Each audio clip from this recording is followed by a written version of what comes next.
Ini kan kita bicara teori ya. Kalau teori itu pembuktiannya ya nanti belakangan gitu ya. Kita nggak tahu ini lagi jalan seperti itu. Tapi apa namanya model regulasi yang ada di Indonesia saat ini ada BI, ada OJK, ada LPS, ada Kementerian Keuangan, itu ada kisahnya. Ya jadi bukan ujuk-ujuk ada.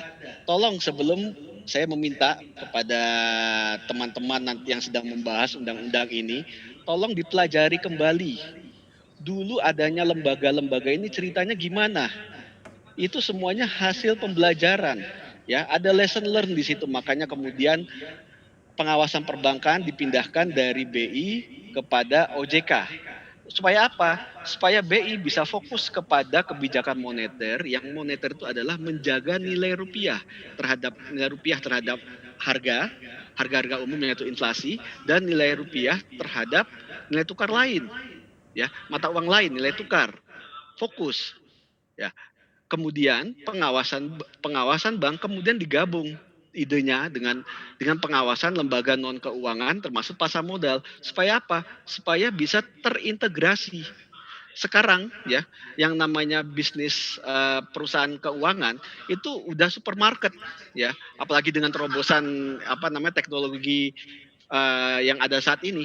Nggak ada namanya bank tuh cuma fokus mau ngambil deposito pinjaman seperti itu, udah menawarkan apa saja, sehingga risiko suatu bank itu mungkin nggak lagi datang dari kredit saja, tapi jangan-jangan datang dari jualan asuransinya, datang dari jualan produk pasar modalnya atau apa yang lainnya seperti itu. Nah, ini yang idenya pengawasan terintegrasi holistik ya, sehingga sistem keuangan itu bisa dilihat secara keseluruhan dari mana sumber risikonya dan bisa diantisipasi, itu terletak dalam satu badan.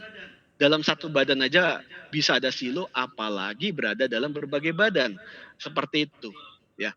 Jadi seperti itu. Kemudian ada lagi LPS untuk penjaminan ya, itu kita belajar bagaimana dulu begitu nggak ada penjaminan tahun 98, begitu terjadi ada bank ditutup semua orang panik langsung menarik duit ya. Kalau kita jamin secara blanket guarantee itu borosnya luar biasa bagi negara, apa namanya penjaminannya, sehingga dibikin penjaminan terbatas seperti LPS. Nah, ini semua ada cerita. Nah, cerita ini yang kemudian sudah diwujudkan dalam kehadiran lembaga-lembaga tadi, apakah sudah cukup apa namanya layak kemudian ditutup? Karena ya katakanlah, saya katakan tadi nobody's perfect ya, tidak ada manusia sempurna seperti itu.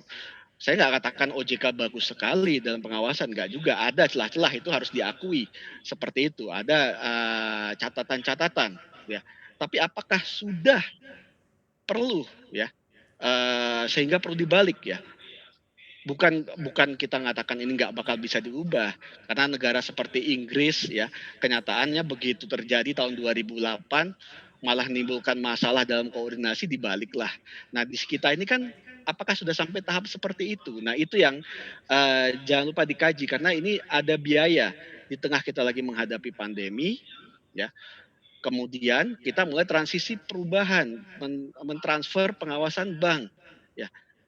Ketika terjadi transfer-transfer seperti ini, personel-personel yang berada di dalamnya itu bisa terbuka istilah satu, demotivasi.